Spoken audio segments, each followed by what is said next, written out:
नमस्कार दोस्तों, मैं जुगल किशोर आप सबका अपराध की कहानी में सबका स्वागत करता हूं। दोस्तों, आप सब हमारे साथ जुड़े हुए हैं।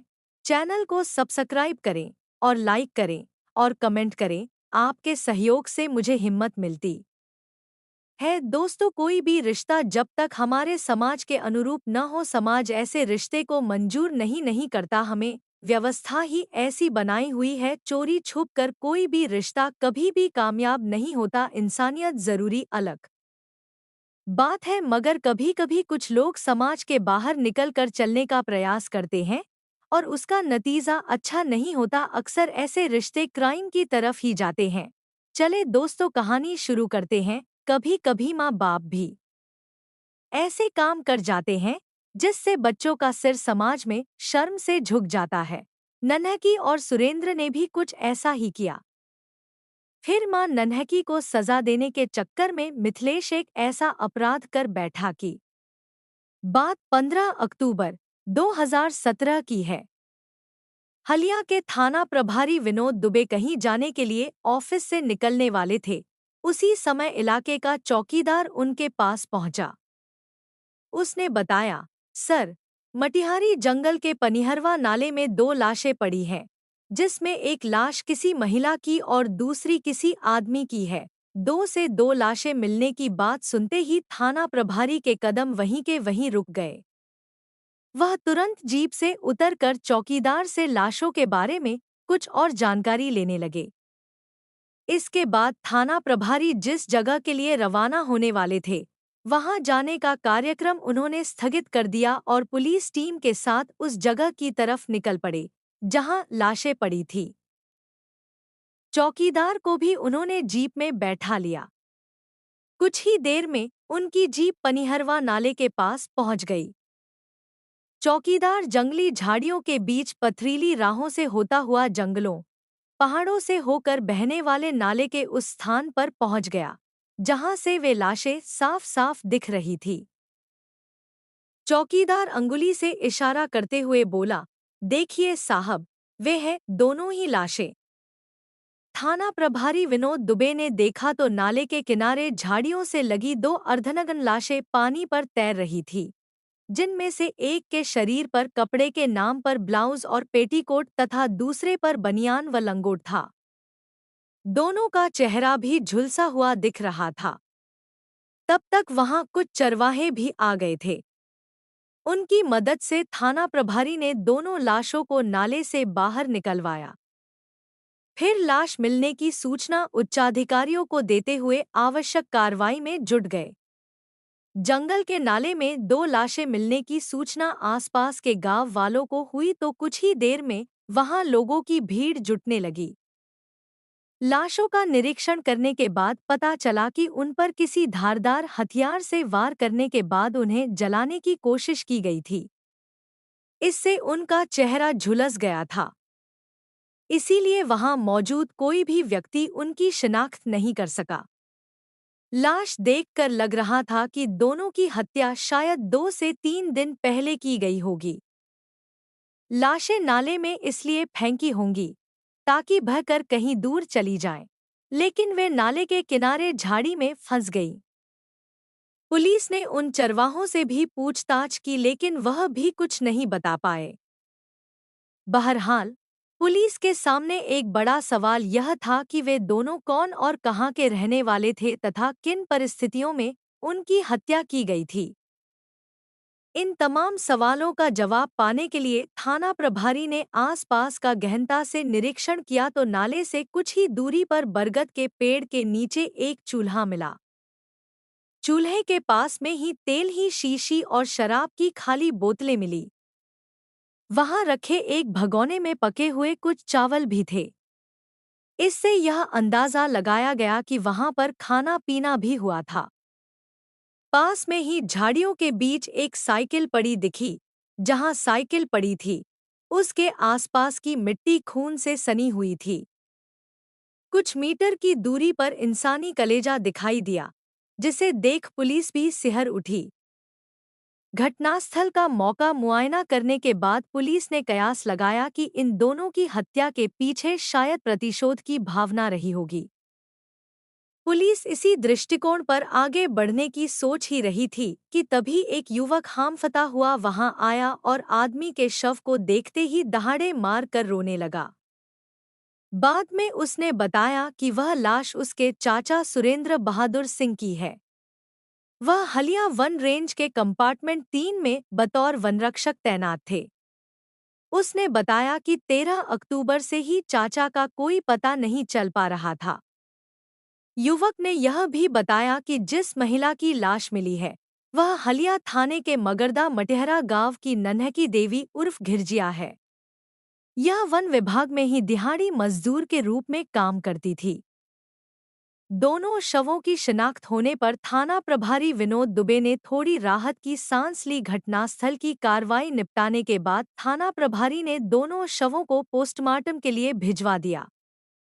उसी दिन संजय सिंह की तहरीर पर पुलिस ने अज्ञात के खिलाफ भादमवी की धारा 302, 201 के तहत रिपोर्ट दर्ज कर ली। इसके बाद पुलिस आगे की कार्रवाई में जुट गई।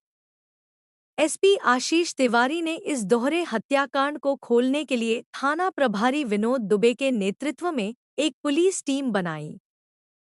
टीम में अदलहाट के थाना प्रभारी विजय प्रताप सिंह, इंटेलिजेंस विंग के प्रभारी रामस्वरूप वर्मा, स्वाट टीम प्रभारी मनोज कुमार ठाकुर, एसआई रामजी यादव, कांस्टेबल ब्रजेश सिंह, वीरेंद्र कुमार सरोज, संदीप राय, रजनीश सिंह, संतोष कुमार यादव आदि को शामिल किया गया। इस घटना के बाद पूरे क्षेत्र में सनसनी फैल गई थी। वन कर्मियों में भय व्याप्त हो गया था। पुलिस जहां दोनों की हत्या के खुलासे में जुटी थी, वहीं दोनों की हत्या को लेकर क्षेत्र में तरह-तरह की चर्चाएं भी होने लगी थी। आशंका जताई जा रही थी कि दोनों की हत्या कहीं प्रेम प्रपंच को लेकर तो नहीं की गई। वहीं कुछ लोगों का यह भी मानना था कि वनरक्षक सुरेंद्र जंगल में काफी लंबे समय से काम कर रहा था। उसे अवैध खनन, वन भूमि पर कब्जा करने, तेंदुपत्ता तोड़ने वालों या जंगली जानवरों का शिकार करने वालों के बारे में अच्छी खासी जानकारी थी। सो कहीं ऐसा तो नहीं कि उसकी हत्या इन्हीं में से किसी ने कराई हो।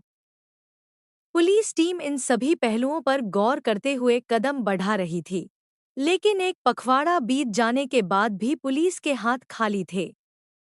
पुलिस टीम के हाथ कोई ऐसा सुराग हाथ नहीं लग पाया जिससे जांच आगे बढ़ सके। करीब 1.5 महीना बीतने के बाद भी पुलिस को निराशा ही मिली थी। पुलिस ने दिन रात एक करके हरेक छोटे बड़े पहलू पर गौर किया। इतना ही नहीं, पुलिस जंगलों की हर एक गतिविधि पर भी ध्यान गड़ाए हुए थी। घटनास्थल के पास मिले खाने पीने आदि के सामान से पुलिस को यही आशंका थी कि हत्या में किसी खास करीबी का हाथ हो सकता है। इसी बीच पुलिस टीम को कुछ अहम सुराग मिल गए, जिससे उसे आगे बढ़ने की कुछ उम्मीद की किरण दिखाई दे गई। हत्याकांड की छानबीन में जुटी पुलिस टीम को सर्विलांस के जरिए पता चला कि घटना वाले दिन मौके पर 2 मोबाइल नंबरों की लोकेशन साथ-साथ थी। पुलिस टीम ने जब उन नंबरों पर काम करना शुरू किया तो पता चला कि एक नंबर तो मृतक सुरेंद्र का था, जबकि दूसरा नंबर मृतका नन्हकी देवी के बेटे मिथिलेश का था। पुलिस ने मिथिलेश की कॉल डिटेल्स निकाली तो पता चला कि उसकी लक्ष्मण कोल नाम के व्यक्ति से भी बात हुई थी। इसके बारे में पता किया गया तो जानकारी मिली कि लक्ष्मण कोल नन्ही देवी का समधी, बेटी का ससुर था, जो हलिया थाने के ही गांव पोखड़ौर में रहता था। बस फिर क्या था, पुलिस टीम ने बिना देर किए दोनों के घरों पर दबिश दी। मिथिलेश तो नहीं मिला, लेकिन पुलिस ने 25 दिसंबर 2017 को लक्ष्मण कोली को पोखड़ौर के हर्रा जंगल की नहर पुलिया के पास से गिरफ्तार कर लिया। थाने लाकर जब उससे पूछताछ की गई तो पुलिस के डर से उसने स्वीकार कर लिया कि सुरेंद्र और नन्हकी की हत्या में उसके अलावा नन्हकी का बेटा मिथिलेश भी शामिल था। उसने हत्या के पीछे की जो कहानी बताई, वह कुछ इस प्रकार रही। उत्तर प्रदेश का मीरजापुर जिला मध्य प्रदेश की सीमा से लगा हुआ है। इस जिले का हलिया थाना मध्य प्रदेश की सीमा पर स्थित है। यह क्षेत्र दूर दूर तक फैले घने जंगलों, पहाड़ों से घिरा हुआ है। मध्य प्रदेश के रीवा जिले का हनुमना थाना भी मीरजापुर जिले की सीमा से लगा हुआ है। हनुमना थाना क्षेत्र भी घने जंगलों से घिरा है। दोनों ही राज्यों के इन वन रेंज क्षेत्रों के अलग अलग कंपार्टमेंट में वनरक्षकों की तैनाती की गई है। ये वनरक्षक वन्यजीवों से लेकर वनों की रखवाली करने के साथ हर छोटी बड़ी सूचनाओं से विभाग को अवगत कराते रहते हैं। हलिया थाना क्षेत्र का पूरा इलाका घने जंगलों, पहाड़ों के साथ जंगली जीव जंतुओं से भी पटा है। इसी के साथ तेंदू पत्तों का भी यहाँ तुड़ान होता है, जिससे सरकार को भारी भरकम राजस्व की प्राप्ति होती है। इस क्षेत्र के गांव भटवारी कला का रहने वाला 53 वर्षीय सुरेंद्र बहादुर सिंह भी वनरक्षक के पद पर तैनात था। इसी रेंज में क्षेत्र के मगरदा मटिहरा गांव की नन्हकी देवी भी दिहाड़ी मजदूर के रूप में तेंदू पत्ते तोड़ती थी। बेटे बहू वाली नन्हकी देवी कुछ अरसा पहले पति की मौत हो जाने के बाद नीरस जिंदगी जी रही थी। भरा पूरा परिवार होने के बाद भी उसे अकेलापन महसूस होता था। कुछ यही हाल सुरेंद्र का भी था। भले ही नन्हकी देवी 48 साल की थी, लेकिन उसके गठीले शरीर को देखकर नहीं लगता था कि वो 48 साल की है। जंगलों में काम करने के दौरान वह सुरेंद्र सिंह के काफी करीब आ गई थी। इसमें सहायक बना जंगलों का एकांत, जहां कोई रोकने टोकने वाला नहीं था। दोनों में नजदीकियां बढ़ी तो दिलों के साथ देह का भी मिलन होते देर नहीं लगी। दोनों का दैहिक मिलन हुआ तो अक्सर जंगल में ही उनका खाना पीना भी होने लगा था। यह बात धीरे धीरे गांव में फैल गई। गांव वालों के जरिए यह बात नन्हकी के बेटे मिथिलेश के कानों तक भी पहुंच गई। पहले तो उसे इस पर विश्वास नहीं हुआ कि उसकी मां ऐसा कर सकती है, लेकिन बाद में मिथिलेश ने अपनी मां के बारे में उड़ रही अफवाहों पर ध्यान देना शुरू किया तो कानों सुनी बातों में उसे सच्चाई नजर आने लगी। मां की वजह से पूरे गांव में परिवार की बदनामी हो रही थी। मिथिलेश ने इस बारे में मां को समझाने की कोशिश की, पर वह नहीं मानी तो मिथिलेश ने एक योजना बना ली। अपनी और परिवार की इज्जत का वास्ता देते हुए उसने अपनी बहन के ससुर लक्ष्मण कोल को भी अपनी योजना में शामिल कर लिया। लक्ष्मण गांव पोखड़ौर में रहते थे। योजना के मुताबिक मिथिलेश ने 13 अक्टूबर 2017 को जंगल में बहन के ससुर के साथ मिलकर दावत के बहाने अपनी मां के अलावा सुरेंद्र सिंह को भी बुला लिया। अपनी मां से मिथिलेश ने मछली पकवाई। वह शराब पहले से ही ले आया था। मिथिलेश की मां भी शराब पीती थी। लक्ष्मण ने अपनी समधिन नन्हकी और उसके प्रेमी सुरेंद्र को खूब शराब पिलवाई, जबकि खुद कम पी। नन्हकी और सुरेंद्र जब नशे में हो गए तो सुरेंद्र पनिहरवा नाले के किनारे बरगद के पेड़ के नीचे लेट गया। उसे पेड़ के नीचे लेटा देख मिथिलेश ने पीछे से फावड़े से उसकी गर्दन पर वार किया। एक ही वार में उसका काम तमाम हो गया। उसकी चीख सुनकर नन्हकी वहां से चिल्लाते हुए जान बचाने की गरज से भागने को हुई तो मिथिलेश और लक्ष्मण ने उसे पकड़कर गिरा दिया। फिर फावड़े से प्रहार करके उसे भी मौत के घाट उतार दिया। दोनों की सांसें जब थम गईं, तो मिथिलेश ने फावड़े से सुरेंद्र के सीने पर वार करके उसका कलेजा निकाल लिया और उसे काट कर फेंक दिया। कोई उन दोनों लाशों को पहचान न सके, इसलिए उनके कपड़े उतारकर मुंह पर रखकर आग लगा दी। हत्या करने के बाद दोनों शव वहीं नाले में फेंक दिए। सुरेंद्र की साइकिल तथा हत्या में प्रयुक्त दोनों फावड़े कुछ दूर पर झाड़ियों में छिपाकर वे दोनों वहां से भाग निकले।